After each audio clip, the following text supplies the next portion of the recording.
Good day to you, dear speaker. So, dear participants, we are very happy that you have joined us today.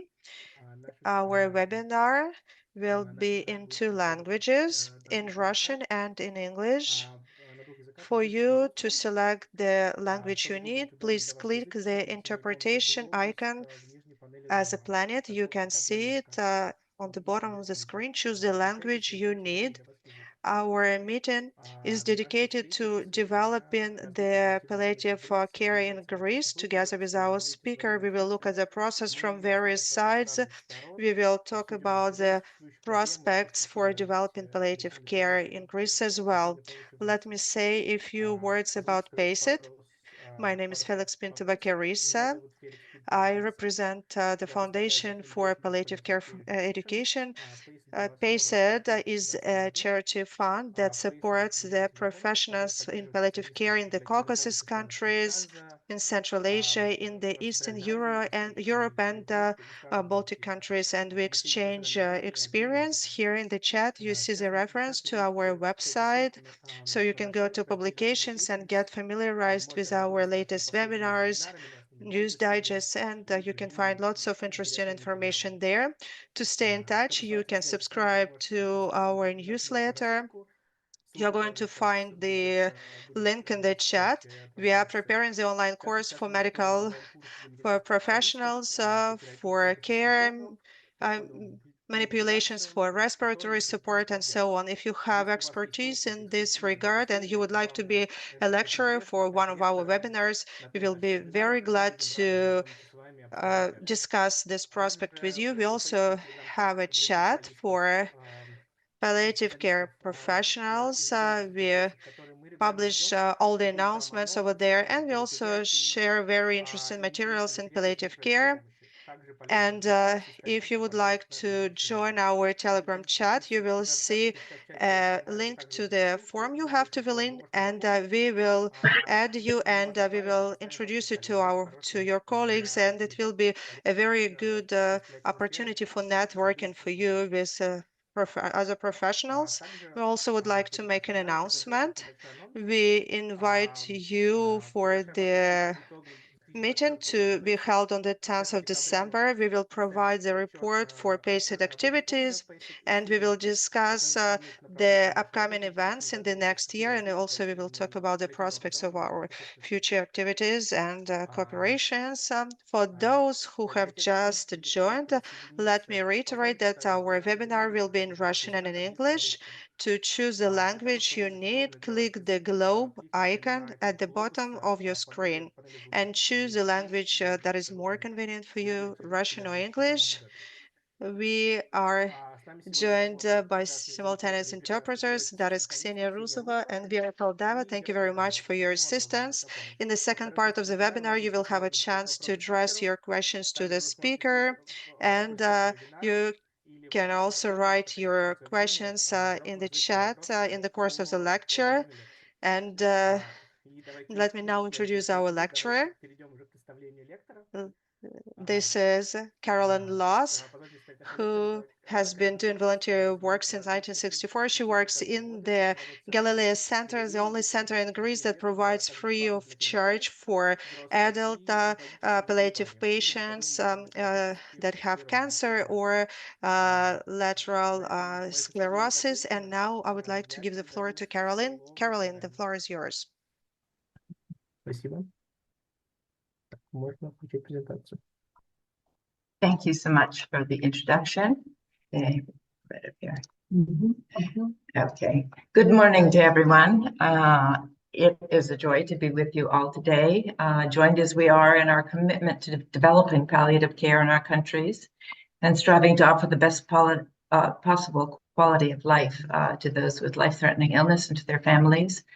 And I'm very happy for the opportunity to share with you our experience in Greece and in developing Galilee Palliative Care Center and its volunteer service.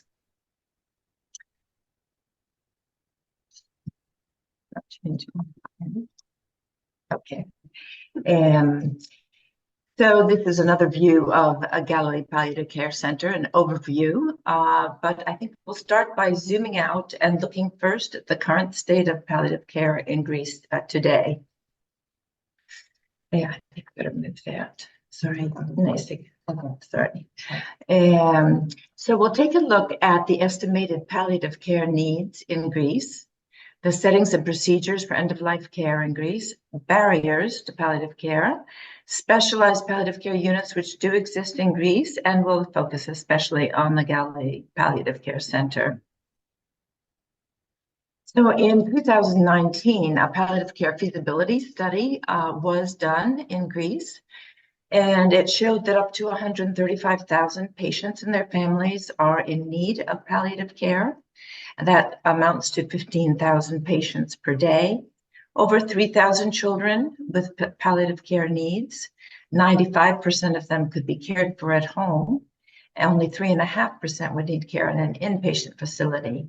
So we're talking about 500 hospital beds needed and 300 home care teams, each caring for 50 patients per day. Let's look at the state of healthcare in Greece now. Primary healthcare is rather undeveloped. The idea of having a general practitioner as a new service has been introduced, but is not yet functional. Services in local communities, healthcare centers are not available in all areas, are generally not very well equipped. They're a bit underused, and we do not have district nurses. People needing medical care go to the hospital, which is on duty at that time. So this is a huge burden on hospitals, which are already understaffed. End-of-life care is usually provided in hospital settings. Some people may die at home, but many end up in the hospital at that time. And this is, of course, there's some symptom relief, but there's very little spiritual or emotional support for patients and families. And in my experience, hospital staff is not trained in end-of-life care. Euthanasia is forbidden by law in Greece. Palliative sedation is being practiced in Galilee Palliative Care Center according to European guidelines. And palliative sedation is sometimes practiced in hospitals. So what are the barriers to palliative care in Greece? And they may be familiar to some of you, I imagine, in your countries as well. First, there is a lack of awareness in the population in spite of all our efforts of the last 15 years. Most people have not heard of palliative care and do not understand what it is. There's also a lack of professional awareness, so this is slowly improving. We do have some referrals from doctors. But even the professionals, particularly physicians, are not very familiar with palliative care. Many of them, I think, do not know at all what it is. There's a lack of funding. There's no funding from the state budget for Galilee. There is limited access to opioids. A few medical specialties are allowed to prescribe them. There is a lack of graduate professional education in palliative care, though that too is improving. And there is a legislative gap, as we will see. So clearly, there's a great deal of advocacy that still needs to be done for palliative care. Generally, from the beginning, there's been a lack of support and interest from the state. Galilee's been operating since 2010 without supporting legislation or economic support from the state. I feel that the state does not see their own interest for the public health care system, both for the best care for the patients, but also having palliative care centers would decongest the hospitals and potentially even be more economic for the healthcare system. So for the first time, the term palliative care was heard in Greek Parliament in 2022. They did pass a general law defining general framework for developing palliative care in Greece. So that is very significant. That is true progress. All guidelines and procedures, though, need to be defined and decided in order to be implemented. The National Committee of Palliative Care, on which is also our director of Galilee, is working on the guidelines to go to the Central Committee of Health to be approved and back to the Minister of Health and so forth. So it is a sluggish process at best, but it has begun, and that is a very positive thing. Another potential barrier to palliative care is that family has always been a very strong traditional institution in Greece. And they firmly believe that it is their job to take care of their members and their ill members. And so they're not very open to people coming from outside to play a role in that. This is less true today due to the brain drain, many young people going and studying abroad and then living there. So this is causing changes that leave more older people without the traditional safety net of family, and in fact in dire need of care and support. And in spite of our considerable advocacy on the part of Galilee and others, illness and death are not popular subjects for public discussion. The barriers to palliative care in Greece have also been in terms of palliative care formal education in Greece. There has been definite improvement here, though. There is now an elective course in undergraduate palliative care in the medical school, which there was not before. In undergraduate palliative care education in the nursing schools, there is both elective and compulsory, depending on the school. And there are postgraduate interdisciplinary courses available both in the medical and nursing schools of the University of Athens, and I believe in the University of Crete as well. The feasibility study did recommend the nursing specialties be developed in palliative and supportive nursing care. These nursing specialties do in fact exist today, and there are nurses who have been trained in them. However, there are not many places where they can be practiced. In addition, for the last 16 years, Galilee has run an annual 40-hour seminar in basic principles of palliative care for healthcare professionals and for administrators. It is in Greek, and since COVID, it has been done online, which means that professionals from all areas of Greece and Cyprus are able to participate. To date, 400 professionals have received this education in palliative care, and I'm sure each one is trying to somehow put it into practice in whatever way that they can in their work. So how do patients find Galilee? Where do referrals come from? This pie chart, it tells us some interesting things, and there has definitely been a lot of progress since we began at Galilee. The combined community social services and social services of the hospital together account for 13% of our referrals. This is very good news. In the beginning, we were not getting any referrals from them. Also, physicians and pharmacists now account for 12% of referrals to Galilee, and that is a great improvement. The large orange piece is the social environment, friends and relatives. That's 17%. And in small traditional communities, if a person hears about Galilee from a trusted local person, they will go and they will benefit from it. So much progress has happened since the beginning. The gray piece of the pie is the church. So from the churches in our catchment area, they've also heard about Galilee and have been recommended to go there. So we're seeing improvement in that area.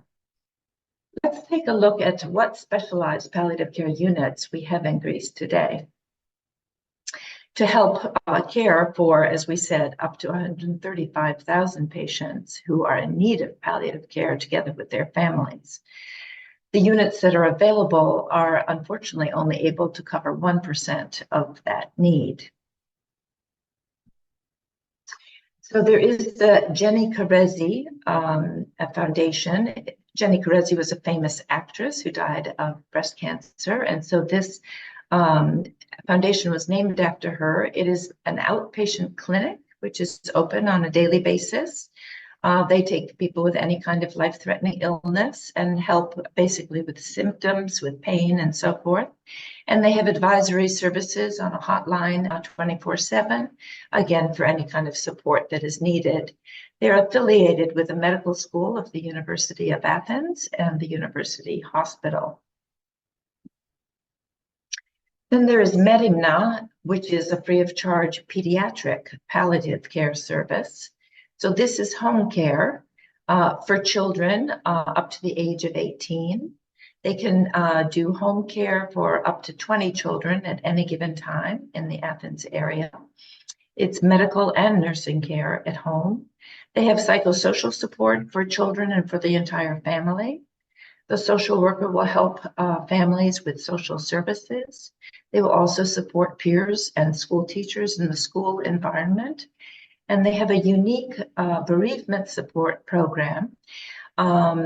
It is not only to help the parents and the family of a sick child, but it's also to help the children when they may have an ill parent or an ill sibling.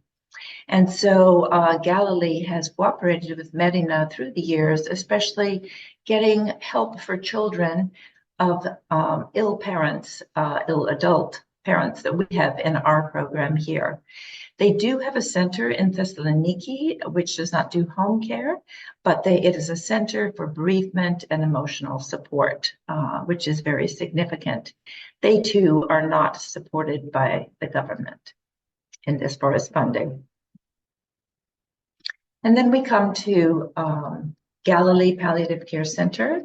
And here we'll look into the vision, how it all started, the preparation for opening, and since 2010, how we have been operating and developing. It is the only full-service palliative care center in Greece. The vision of all of us at Galilee is for palliative care in Greece to be made the right of every patient who needs it, as it is in other countries. But the original vision, and certainly the whole initiative, belongs to our Reverend Metropolitan Nikolaos. The Reverend Metropolitan did his graduate studies in Boston at Harvard and MIT in astrophysics, mechanical engineering, and biomedical technology, as well as other subjects. He was a researcher at Boston's hospitals, including at the Children's Hospital in the intensive care unit. And he has written the following: our extensive contact with human pain, the need to ease the suffering of cancer patients, the absence of similar organizations, and our conviction that the patient's problem is ours too, led us to create Galilee Palliative Care Center. The person who suffers is the subject of our efforts. Our aim is to relieve pain, embrace the difficulties, share the patient's and the family's burden, and support them in every possible way. Our enthusiasm, faith, and love allow us to hope that we can create a small spark, the initial step in the process of fulfilling our vision. He has inspired us all and many others to support this tremendously important beginning. So the first 3 years from 2007 to 2010 were all preparation for opening Galilee. The Reverend Metropolitan visited hospices abroad. He visited the hospices in Russia, in Poland, England, Romania, and Cyprus. He talked with the people there, learned from their experiences, how they began, and had a very helpful talks with them. He also organized palliative care seminars for professionals with speakers from the UK and from the Romanian hospices. Some seminars were specifically for doctors, others for nurses. There was one for priests, and there were others that were for people with general interest in palliative care. And from the pool of people attending the seminars, the professionals for our first team to launch services at Galilee were chosen.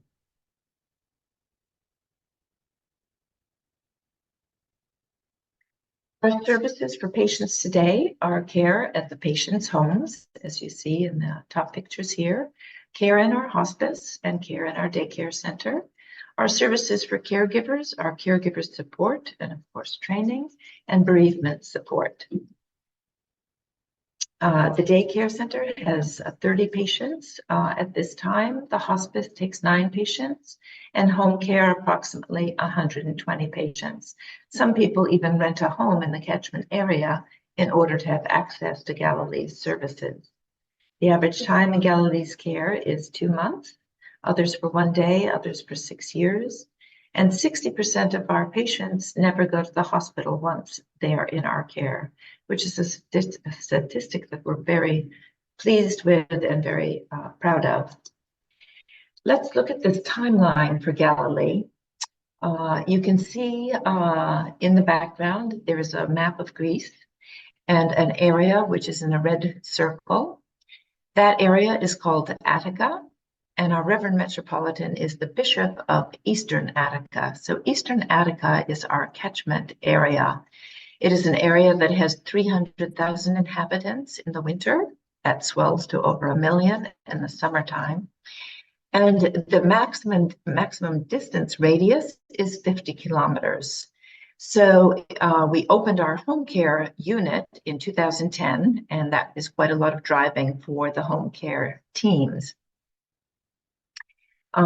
We had cancer patients, we started just cancer patients in 2010 up to 2015, which is why the Reverend Metropolitan mentioned the pain of cancer. Our director is an oncologist, and this was the disease that most of our healthcare workers were familiar with, so we started with that. So starting in 2010, we opened our doors to home care in Eastern Attica. In 2011, we opened the daycare center. This was organized and run by trained volunteers. It started off with 4 patients and gradually built up to 15. In 2015, we also started taking care of patients with ALS, or motor neuron disease, also known as Lou Gehrig's disease. And at any given time, we have between 8 and 15 patients with ALS. That same year, we also started a bereavement support program with especially trained volunteers. We'll hear more about that later. And we also started using the TMS. This is a tailor-made electronic health record with predefined Ontario Cancer Care medical protocol for each symptom. This gives a visualization of the trajectory of symptoms, and they are also able to get statistics from this. These are web-based applications accessible from anywhere, which is especially important for physicians on call. And all members of the interdisciplinary team can see the latest symptoms, interventions, etc., for each patient at any given time. And in January of 2018, we opened the first hospice in Greece. All these services are free of charge. The hospice is still the only hospice in Greece. It has 9 beds, and the catchment area for the hospice is the larger Athens area, which has almost 4 million inhabitants. Here are a few photographs of the hospice. There are 9 beds, 2 double rooms, and 5 single rooms. A relative may stay in as well. The couches turn into pull-out beds, and the relatives are also served meals together with the patients. However, it's quite often that the relatives take this opportunity to have a well-deserved rest at home and just come visit the patient during the day. The hospice has 1 doctor who is responsible for the hospice and 15 nurses on rotation. They take patients from the larger Athens area. Each patient can stay for up to 15 days. There are 3 general reasons why someone would be taken into the hospital. One is a patient may be in home care service, but having difficult symptoms. When they're in the care of the hospice, all the 24 hours, it is more easy for the doctors and nurses to get their symptom control under better control. A second reason would be for respite care for exhausted caregivers. We take the patient for 2 weeks, and the caregivers are able to have a rest and then take the patient back into their home. And the third reason is when, for various reasons, the home is not the most appropriate place for the end of life to take care. Sometimes it's difficult for death to take care at home. And so there is some flexibility in the days that they stay in the hospice when they're there at that point in life. So we've had 833 admissions into the hospice. 664 patients have been cared for. So as you can see, some patients can be readmitted at a later date. 51% of the patients in hospice are from outside the diocese areas. In other words, they're from the greater Athens area. As you can imagine, there is generally a waiting list. So who are the people that take care of these patients? There are some of them in this picture. We have an interdisciplinary team of 36 healthcare professionals. You can see there are doctors, nurses, aides, social workers, a psychologist, 3 physical therapists, 1 occupational therapist, 3 priests, 6 administrative staff, and 6 in the supportive team. We also, so we have 45 paid professionals at Galilee.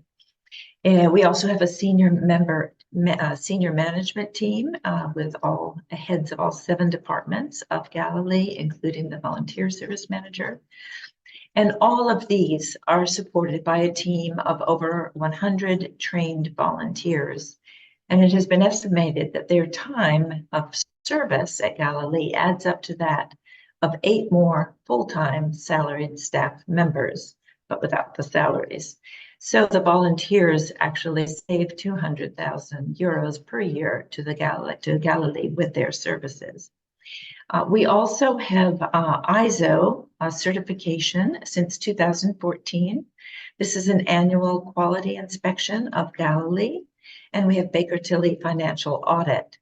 These are important for the best quality of our service and our hope to be constantly improving. And it's also a guarantee of quality and professionalism for potential sponsors and other donors of Galilee.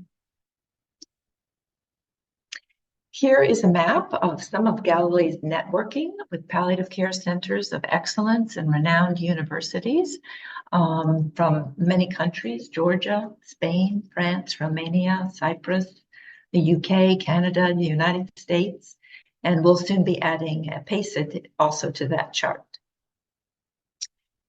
In 2016, we became sister hospices with Aradapnusa of Cyprus and Casa Sperandi of Brașov, Romania, with much gratitude for all we have learned from them with their many more years of experience in palliative care. Our Romanian friends have been amazing mentors to us throughout the years, and we are blessed in our ongoing cooperation with them.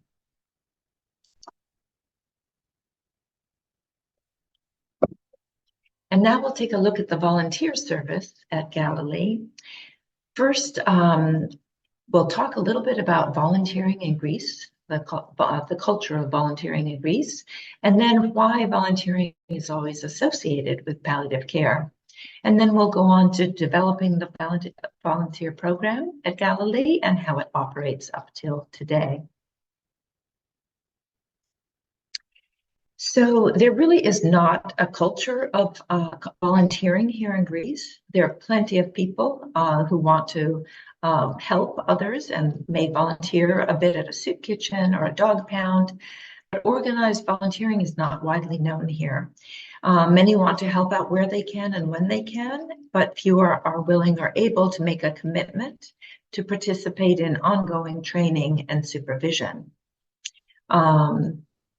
There is also a very strong family culture, as I mentioned earlier, and that they are not particularly open to outsiders helping out, especially when it is in terms of entering one's home.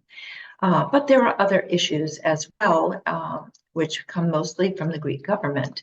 So by Greek law, no one under the age of 18 is allowed to be a volunteer.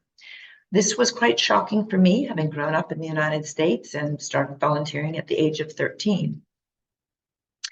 I think that they are basically afraid that young people might be used or be taken advantage of as free labor.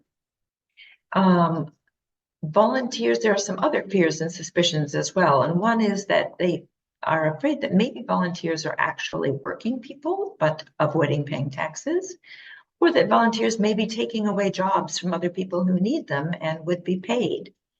As you'll see, the services of the volunteers are not generally jobs that one could be hired for. There is also a requirement by law that each volunteer, especially when working with a vulnerable population, as we are here at Galilee, is required to hand in their current criminal record with an affidavit every year. This is not a popular measure with the volunteers, but it is required, and we do that. So why is volunteering always associated with palliative care? I just recently read something very interesting in Derek Doyle's well-known book, The Handbook for Volunteer Service Managers, in which Cicely Saunders writes the following in the introduction to the book. She writes, St. Christopher's Hospice appointed its own volunteer organizer among the first group of staff before it opened in 1967.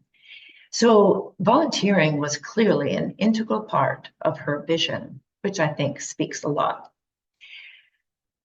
It's been said from the Victoria Hospice in Australia that volunteers embody the spirit of community, caring, and compassion that makes such an important difference to the quality of life experienced by people living with a terminal illness and those who love and care for them. And this is certainly very true. I believe that volunteers are basically members of the local community who want to give back to those who are caring for their ill members. Many times it is for personal reasons that a person will volunteer in a hospice. And this is also my story. My mother was very ill in 2001 with metastatic breast cancer. And at some point, her oncologist suggested that maybe it's a good time, it was summer, to go home and stop the chemotherapies, spend time with family there. And he told us to call the local palliative care center. This was in Massachusetts. Those people came. They really changed our lives. They turned what had been a nightmare up to that point into a great blessing for all of us. They taught us how to care for her, what she needed and what she didn't need, when to say the things that we wanted to have said to her.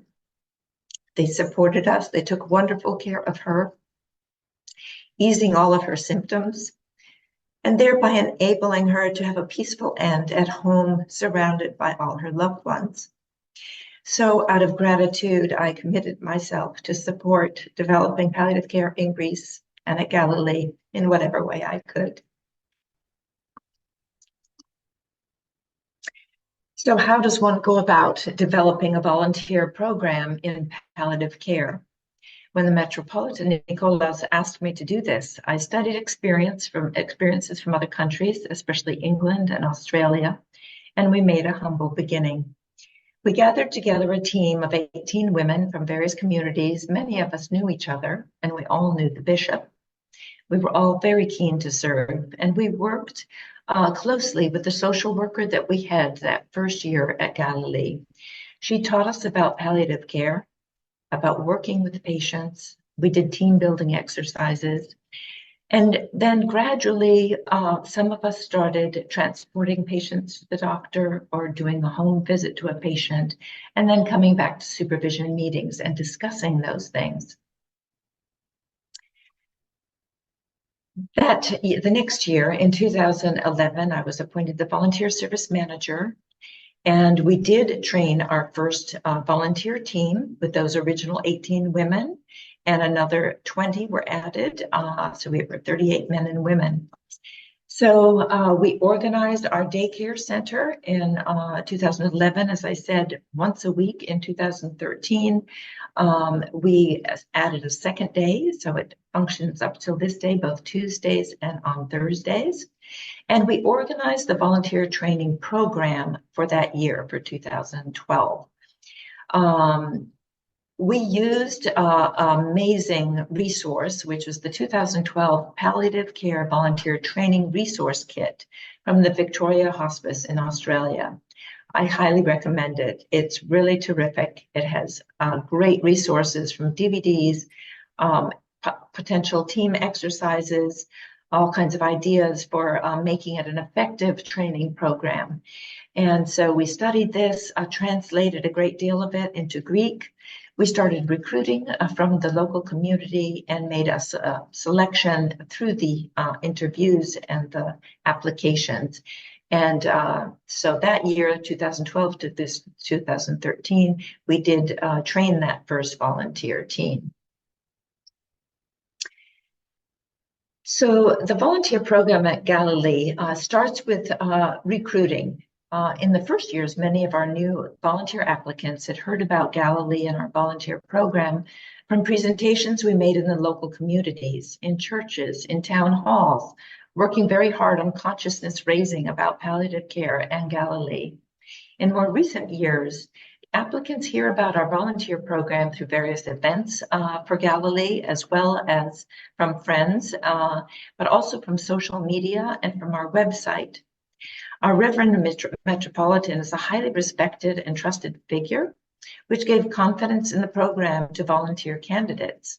I mention that because many of them wrote that on their application that because it was under the auspices of this bishop that they wanted to participate in it. The selection process through the interviews and the applications is an important process to choose those who seem to be best suited, who do have some available time to offer services, those who have a desire to learn. For me, this is one of the most important characteristics. Many will tell us that they have a lot of experience with patients, but it's important to have a desire to learn, to not think that you know it all. And also somebody who knows how to listen. If you have an interview with somebody who talks nonstop, like a runaway train, that person is not going to be able to work well in a team, and neither will they be a very appropriate presence close to patients. So these are just some examples of the things that we look at in the interview process. There are also some exclusion criteria, which are internationally accepted.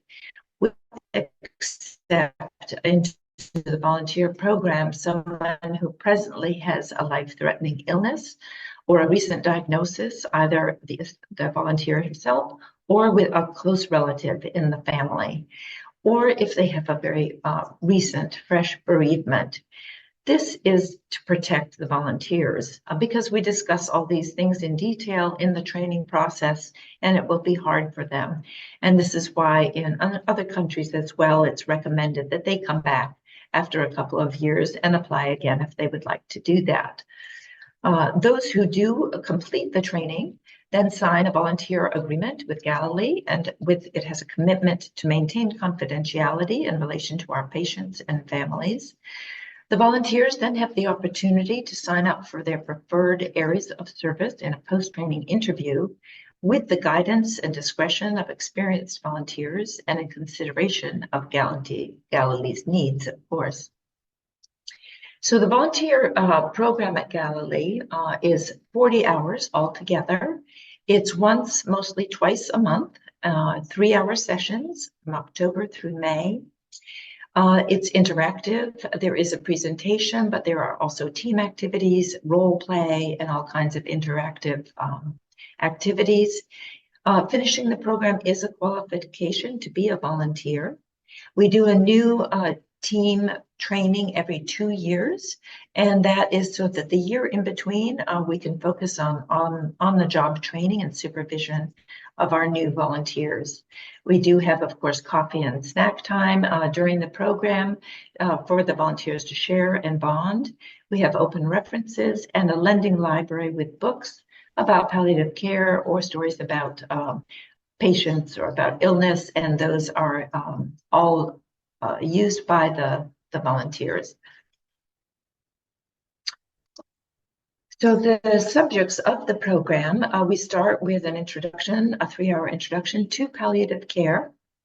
The second one is done by our director, and it is about Galilee specifically, our history, the implementation of palliative care, the meaning of the interdisciplinary team, and much more. A third one is about the volunteers' roles in palliative care, and of course about the boundaries to those roles. The fourth is communication skills, which is enormously important. Active listening is of great importance. Some have a natural gift for it, and others need training and practice. There's the psychology of the oncological patient. This is more generally now for people with life-threatening illnesses. We have 2 sessions on grief and bereavement. The first one is really the basic theory and some references to complicated bereavements. The second meeting, the first half is done by a priest, and it's from a spiritual point of view. And then the second half of it is done by the bereavement support volunteers who put forward some of their case studies, which are of great interest to the volunteers. Then we cover death and dying, spiritual care in palliative care, which we all know is of such great importance. Self-care for palliative care volunteer. It's very important not to get overly embroiled with patients and to take care of ourselves so that we don't have volunteers burning out. We learn about GDPR and then the administration of Galilee. And then the last session, we have exams. You can imagine the volunteers panic when they hear about the exams. It's true, they do write exams. We don't actually correct them or grade them. We go through them as a team during that last session, going through each question to see how they answered them. And we get a feel for what they've understood or perhaps misunderstood. It's an opportunity for them to answer questions and have their basic knowledge confirmed. It's also an evaluation in a sense of the training program for us to see what they have taken away from it. And here you see one of our graduation ceremonies. Our Reverend Metropolitan is always present with us on that day. And he speaks to us inspiring words about our new roles, and we are ready to get started. So about a third of the volunteers are in patient-facing roles, always working with patients, and they always start with the daycare center. This is our rule because there they are working in the security of working as a team with experienced volunteers for guidance and as an example, and for us to see which volunteers are well suited to working with patients and have a potential in the future for companionship in home visits. The daycare center offers the opportunity for patients to socialize with volunteers, but especially with other patients also dealing with health problems. For many, it is their only outing of the week, which they greatly look forward to. It is a stimulating environment with various activities which offset the loneliness many of them live with. Most importantly, though, everyone wants to tell their story, perhaps even repeatedly. And by attentively listening to their story, we show how we value them and we value the lives that they have led. A volunteer listening attentively and with appreciation to the story being told is truly an offering. In addition to that, we have various activities. You can see here we do lots of crafts, drawing, painting. We have seated gymnastics with our occupational therapist. We do have a meal all together. In the beginning, we had a snack, but we saw some people were hungry. And so we have volunteers who prepare a meal every time, which we eat all together before taking them home. We do transport the patients from their home in the morning to the center at 10, and we return them to their homes at 2 o'clock in the afternoon. We have a very humble hairdressing salon with a volunteer hairdresser who gives them haircuts and fixes them up. And then we celebrate various holidays. This was a national holiday. We do the same for Christmas and other holidays. Here we had much singing and Greek dancing in a parade with wheelchairs and walkers and much flag waving. We also have 2 excursions during the year for the patients. We take them by bus to a point of interest. We have a picnic lunch and then go somewhere near the sea, usually for coffee and ice cream. And they enjoy this very much. We do have a nurse present or nearby to the day center if needed, and often the patients want to share their concerns or with him or her and have their vitals taken. A second patient-facing role is companionship for our patients. This is for volunteers who have acquired experience from the daycare center. This is usually visits at the patient's home, where they tell us about their lives. They generally have a lot to say. Many times they share their fears or feelings that they don't want to burden their family with. Sometimes they speak about their illness that their families think that they don't know about, and they can talk with a volunteer about that. Sometimes we're asked to have companionship with someone at the hospice, and other times at the hospital. If we're asked to go to the hospital, it's usually 2 volunteers going together for 4 to 6 hours. It's a respite for the caregivers to go home, take a shower, have a rest, and we stay with the patient. One of our volunteers said, "Our relationship with the patients is a gift for us. In fact, it's a life investment. Close to them, we receive lessons in courage, in hope, and in love for life." And our third patient-facing role is transportation. Transportation is, I would say, a fairly arduous service for the volunteers because they use their own car, they pay their own fuel, and they sign an agreement taking on responsibility for transporting the patient. Of course, it's greatly appreciated. Many of them don't have a way to get to distant hospitals or a doctor's office or to do blood tests.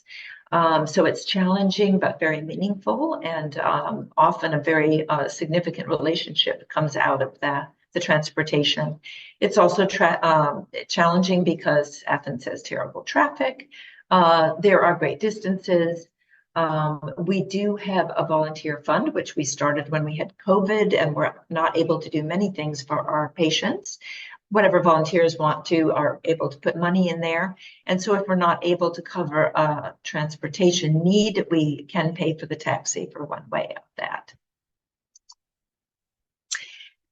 We always had some support and guidance individually for these roles, but in 2016 we realized that we really needed to have a support group also for supervision, and so we started that then. This is a requirement for all volunteers in patient-facing roles, so day center, home visits, and transportation. We do meet once a month for an hour and a half. Our team psychologist participates in this, as does our priest, who is also a doctor. And it is very beneficial for all of us, both for being able to have the support emotionally, for sharing our experiences and challenges, sometimes confessing our mistakes. It's a way to remind ourselves of the boundaries of our roles as volunteers and getting advice. It is a form of ongoing training. So here I would like to bring up the cooperation between the volunteers and the interdisciplinary team. We obviously don't know who needs to go to the hospital, who needs bereavement support, or to join the day center. So the interdisciplinary team, usually the social worker, sends a written request to the volunteer service manager regarding patient needs, saying what the need of this patient is. It's a form that they fill out with the patient's name and information that we need to have about the patient and what the request is. It may be for bereavement support. So the volunteer service manager will get in touch with the coordinator for bereavement support, and they'll go about getting a volunteer from that group involved. Each area of service now has 2 coordinators because we have 12 areas of service and over 100 volunteers. This chart is a little bit outdated, but we do have 2 coordinators in every service at this point, and there are a couple where we have 3. This is important because this way we always have somebody who knows all the procedures, who knows the volunteers who are involved in that, and many times the team coordinators discuss issues or difficulties in the monthly meeting that we have with all the coordinators, and sometimes they alternate each month so that they also do not burn out. And here I would like to talk about the cooperation and synergy between the healthcare team and the volunteers. It may be difficult for some healthcare professionals to be willing to work with volunteers or to trust the volunteers in patient-facing roles. This is especially true in countries that don't have a history or culture of volunteering. It's something rather unknown, perhaps, to the others. So we need to win the trust and cooperation with the interdisciplinary team by first having effective training and having them know about the effective training of our new volunteers, having clear boundaries of our roles and making sure that we stick to that, having a support group and supervision with members of the professional team present. We consider very important the debriefing report of every volunteer to the volunteer coordinator after each service. So it could be food distribution, even putting up posters. It could be transporting a patient. The volunteer will always communicate with a message or a phone call to his coordinator and let them know how it went. If there was any difficulty, anything they need to talk about, most often things go just fine. This also helps a flow of information between the professional team and the volunteers. There have been times when the volunteer will go to a home for a visit and realize that it is freezing cold, there's no heating working. That is something that they can take back to the team. Their volunteers many times are a second line of defense. There was a time a nurse went and visited an elderly lady patient in the morning and she was doing fine. The volunteer who had an appointment with her for a visit in the afternoon found her in pain and with difficulty breathing. She called the emergency line and gave the information needed. So a flow of information is also useful for everyone.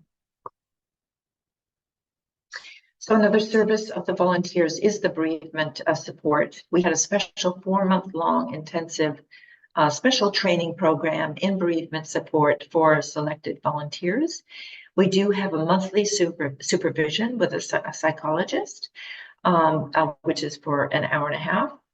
As you know, in palliative care, we do not abandon the family at the death of the patient, and we support them in their bereavement as well, and that is available for primary caregivers who need and request it. So priests were also invited to attend the bereavement support program, so it's better to help the bereaved in their pastoral role. Volunteers generally go to the home of the bereaved person or they meet at Galilee. There may be only a few sessions before the person is feeling better and ready to go on with life. In other cases, it may go on for a couple of years, depending on the need and the relationship which develops. So the monthly supervision is for an hour and a half for team support, and contact with the supervisor is also available in between when needed. The Bazaar is a big event for Galilee every year. All hands on deck. All volunteers work towards this. It's coming up soon. The first one was in 2013, and we've had it every year since. We have an open house where we offer coffee, snack, entertainment, singing, which this is a great opportunity for people to learn about Galilee, for what we do there. We sell all kinds of things, many of them made by our volunteers. It's a very happy event that everyone works towards. And it is greatly for the financial support of Galilee, in recent years making about 90,000 euros. We have a smaller bazaar in the spring. Volunteers are also involved in the fundraising team, organizing events, theatrical performances, or a gala dinner, as you see here. Most recently, we had a triathlon with 2 young volunteers who ran, biked, and swam for 27 hours straight to raise funds for Galilee, all the while pulling a disabled little girl, Lucia, you see her in the middle here, with them. She had the time of her life, and they raised 30,000 euros for Galilee. We also have Galilee's collection box, which has become very popular. We get frequent requests from all over the Athens area, most often at funerals. They ask their guests to give contributions to Galilee's collection box rather than ordering the traditional wreaths of flowers. Sometimes these are for our patients' funerals, but most often we don't know the people and we don't even know how they heard of us. Volunteers travel near and far to accompany the box and to be Galilee's presence at funerals and at some other events, with receipts, of course, and with Galilee pamphlets. Some weeks there may be 4 or 5 funerals to attend with the contribution box in that week. So many volunteers are busy with that, and that also is a great source of income for us. Office work is also something important, especially for our young working volunteers who have jobs. They are able to do this from their homes. So there's all kinds of office work or phone calls. It may be uploading social media prepared by the communication team. It gives them an opportunity to participate as volunteers in spite of their jobs. Our volunteers also man our reception desk at the hospice. So they welcome people, they provide information, answer the phone, and pass on messages to our healthcare team. Education is considered extremely important at Galilee. All our educational programs, including our annual seminar, require organizational support from our volunteers. We have many visits from schools, mostly high school and junior high, but also from university students, especially from nursing schools who come every year. They learn about palliative care and about Galilee. We have questions and answers. We have snacks and drinks. They often come on a Tuesday or Thursday and have a chance to interface with our daycare patients, singing together or doing Greek dancing for them. So it is very enjoyable for all. And we believe in getting them while they're young. It's so important for the children to learn about palliative care. They all take pamphlets about Galilee home to their parents. So hopefully the information is spreading. Outreach to our communities is also very important. We have over 200 pharmacies in our catchment area. So our volunteers visit all the pharmacies every year with pamphlets to make sure that they're have updated information about Galilee. They let us put our posters for different events up there as well.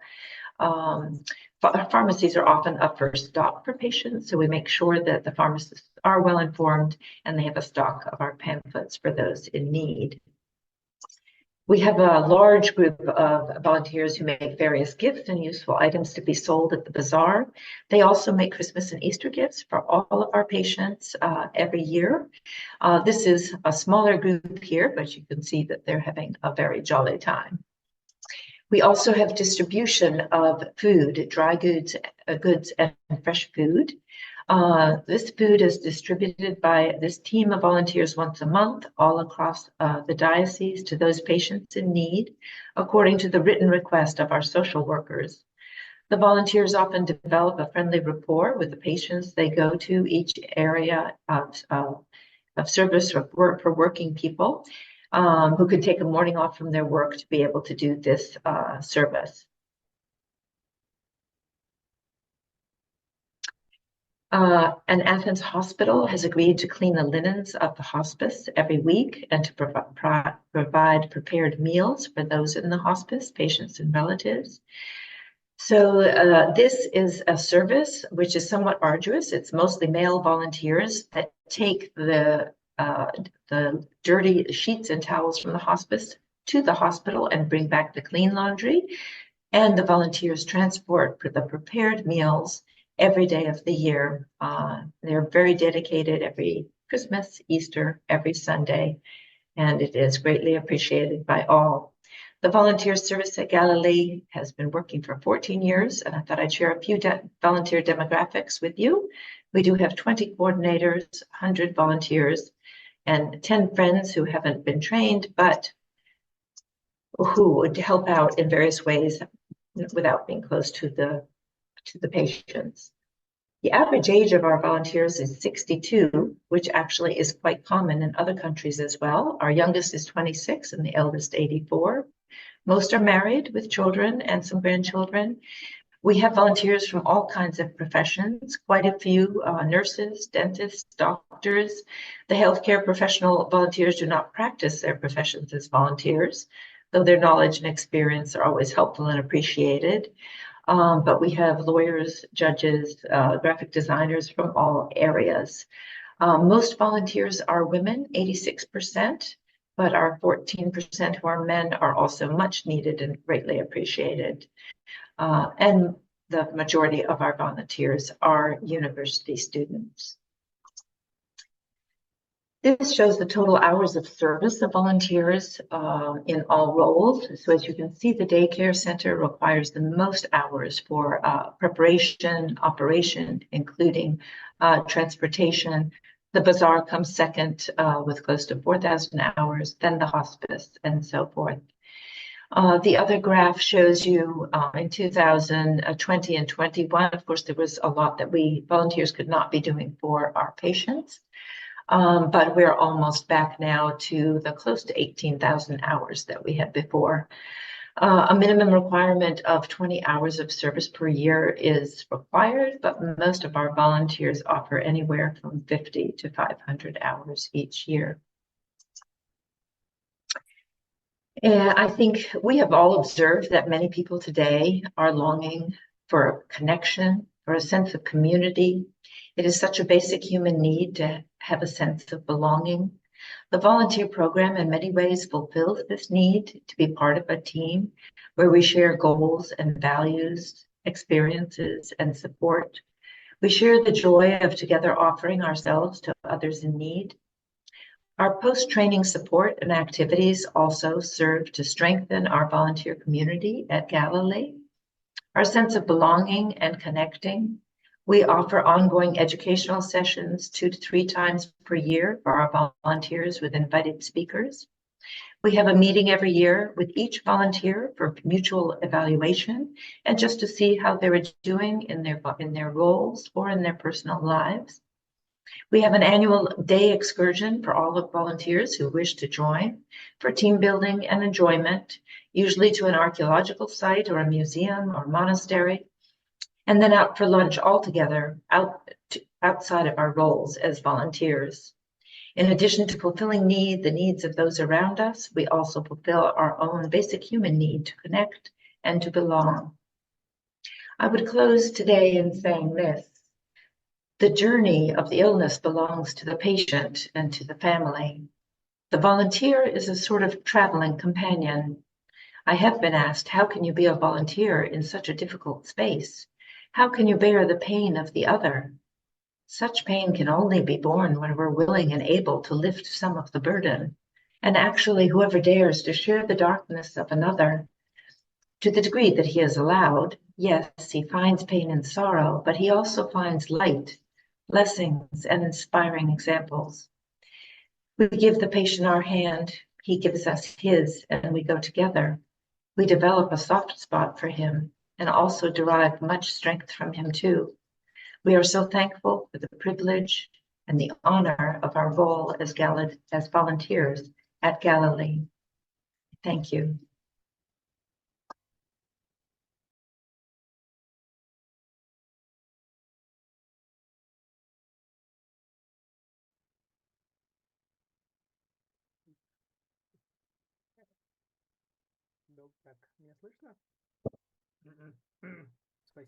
Okay, now I hope that you can hear me. Well, thank you very much. Carolyn, can you hear me? Can you hear Felix speaking? Okay. I do. Thank you. Okay, through interpretation, of course. Okay, thank you very much, Carolyn, for the story that you shared. I personally have huge number of questions and about your experience and about the way you work, and I'm impressed. It's so professional. At the same time, it's such a human and humane story that I really appreciate it. So, dear colleagues, I encourage you to either ask your questions or type them in the chat room so that we can have a discussion. And this webinar is recorded. It will be available in both English and Russian. And we're also going to have a transcript that's going to be available to you. So in order not to get lost or to have access, please make sure that you subscribe to our TJ channel and that you have right now posted in the chat room. So now I'm just going to check for questions. If we have any, Carolyn, if you open the chat, can you see the very first question? I can read it for you. That's in relation. Am I correct in understanding that most of you volunteers are also church members? I believe this contributes to their sustained interest in volunteer, but how do you keep non-religious volunteers engaged and committed to the team for a long time? Well, I'd say that, I mean, perhaps some are more religious than others because it is under the auspice of the church, of the bishop. Most people do have I would say, are churchgoers. Sorry, what was the other half of the question? How do you keep non-religious volunteers engaged and committed to the team for a long time? You know what? We all have a very good time together. There's no kind of, I don't know, prejudice or anything. We don't necessarily talk about our beliefs. Everyone has their own beliefs, and to the degree they feel it. So it's never been an issue for us. Yes, the non-religious are just as committed and just as valuable to us.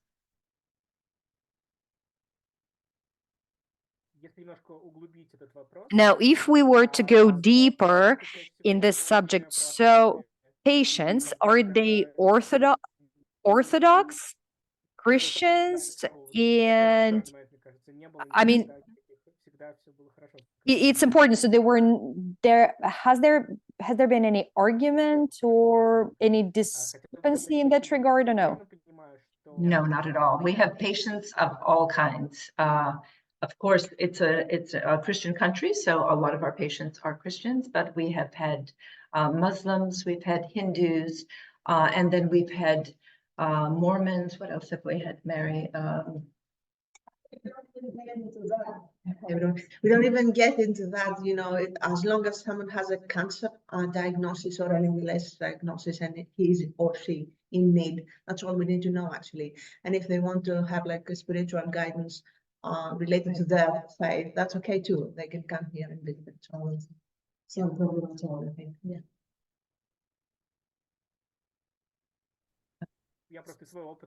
No, it's just I was asking based on my experience because apparently we had some. So it was an important question for me to have the answer for, but probably we'll have a separate webinar on that. Another question is that, good afternoon, but who do you have as teachers and trainers for your volunteer teams? Is it a paid job or is it an experienced volunteer who offers the teaching and training? How do you arrange that? Right. So most of our teachers are members of the interdisciplinary team. So it's our director. It's a person who is a professor at the nursing school, very involved in the palliative care program. It may be a priest who is invited. It may be a psychologist who has a specialist. The only one that is done by the volunteers, the only subject is the volunteer roles, and that is done by the volunteer service managers. The others are done by some invited people from the outside and some from our leaders at Galilee, the healthcare professionals. Did I answer it satisfactorily?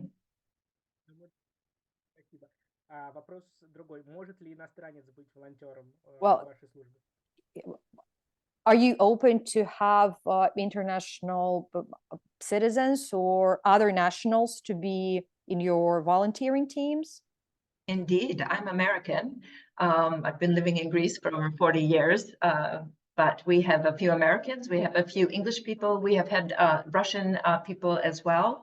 I'm trying to think, was it from anywhere else? I think that's it. Russian, American, and English, yes.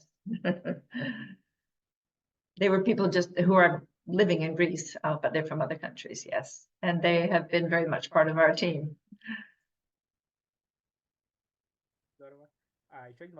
No, that's very cool. Another question, Carolyn, thank you very much for the inspiration and your experience. What are your plans with regard to enhancing or expanding your volunteering network, and what kind of volunteers are you lacking right now? Well, part of the problem is that we don't have too many young volunteers. Naturally, they have jobs. So as I said, they do manage to help on weekends. They'll be present for the bazaar. They do office work from home. So we don't have too many young people. But the volunteers that we have are many, and they're growing every year. This year we had 60 applicants to the team that we're training this year, and we only can take 38. As you know, the team dynamics change when you hit 40 and above. Some of them lived very far away or were not very available. There were different reasons, but there are lots of people interested in coming, and so we have not had a problem with finding people for volunteers. Yeah, I'm not sure I can think of a kind of a specialty or something that we're looking for. I think that we're happy with the people who are coming to us and so thankful for their support.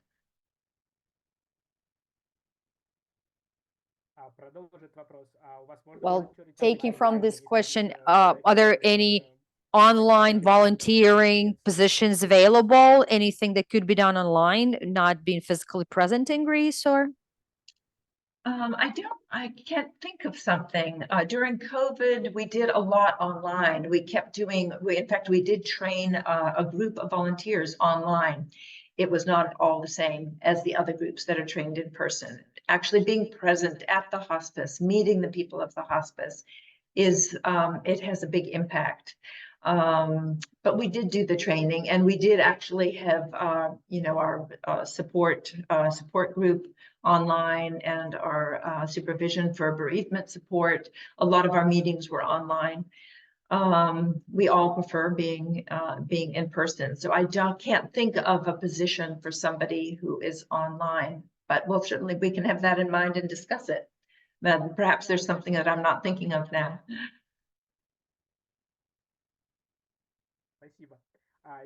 Well, thank you very much. Another question. Have there been situations where you had to suspend an active volunteer from their work? If so, how did you handle the difficult conversation? Well, I wouldn't say exactly that we have suspended somebody. There have been maybe 2 or 3 times that we've had somebody who has been difficult and needed some talking. It's painful. That is quite difficult, no matter how kindly one does it. In one case, the person actually was having some psychological problems, and so with a lot of love and support, we suggested that he take some time off and get some help.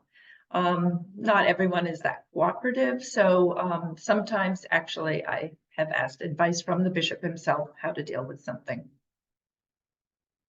It's not an easy subject, but fortunately there's been only 2 or 3 cases in our 14 years, so we're doing okay.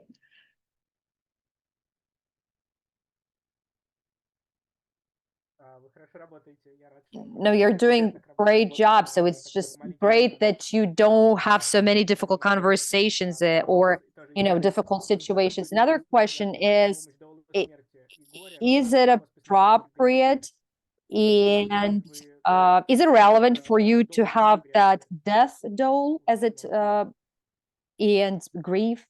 I'm not sure, Carolyn, how to interpret. Is this a helper during this path to death? Is it a death doula? Yes. Is it needed? Is it something that you have request for? We do not have a death doula. I mean, not by that name. And if there's somebody, it's the professional team that is doing that, the healthcare workers that are doing that. I think many times it's the nurses that are doing that. I've never heard of a death doula here in Greece. I know in the States there are such people. We have priests available who some people want to have the priest. So I would say I don't think it's something that anybody's looking for here.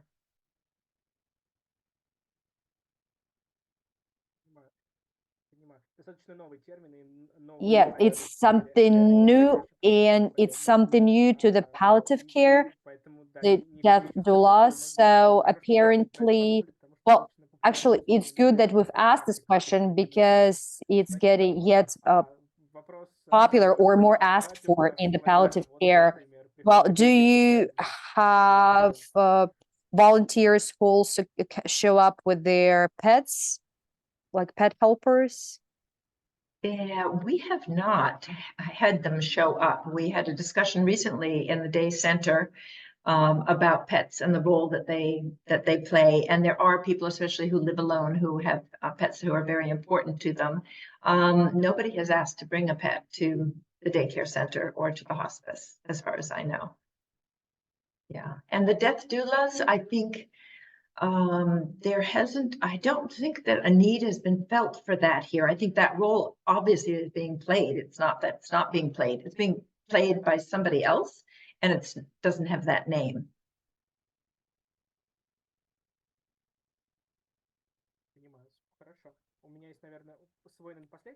Well, my last question, or maybe we'll have some more questions in the chat.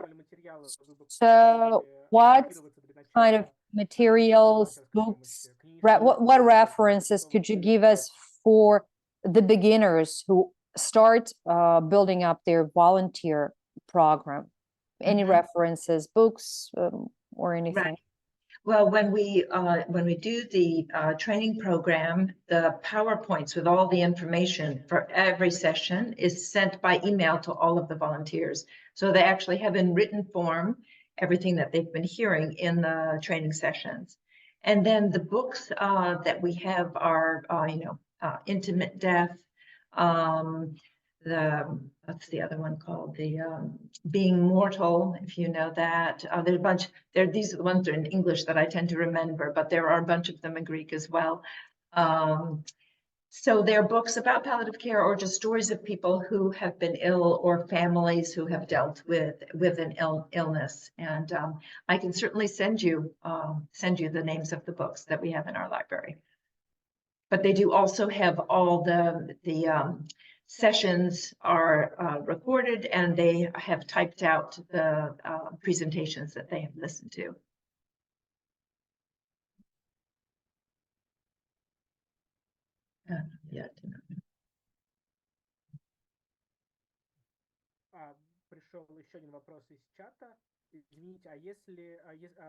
Well, another question from the chat. Well, maybe I missed it in the lecture part. So do you have volunteers helping patients at their homes? And if so, then what kind of work would they primarily do when they help at home?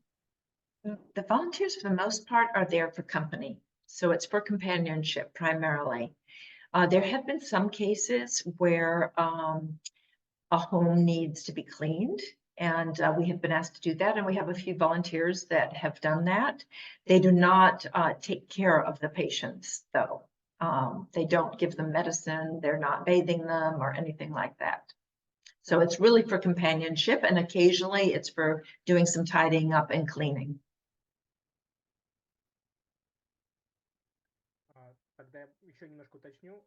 Well, just to ask it. Yeah, okay, yeah, that answers the question. Thank you very much. Dear colleagues, any other questions, or are we about to wrap up? Or is that it? Well, it seems like we don't have any more questions coming in. So thank you very much for having given us this time. And now I'd just like to say a few words about the upcoming plans of PACED that we can, so that we can all be in line.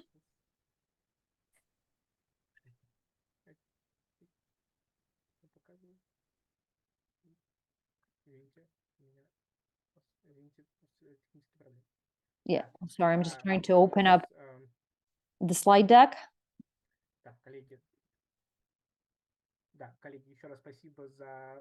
Well, dear colleagues, thank you very much for having participated in the webinar. Now I'd just like to announce that December 10th, we are going to have the end of the year result meeting. We're going to talk about the results of this year and the perspective of palliative care development and growth in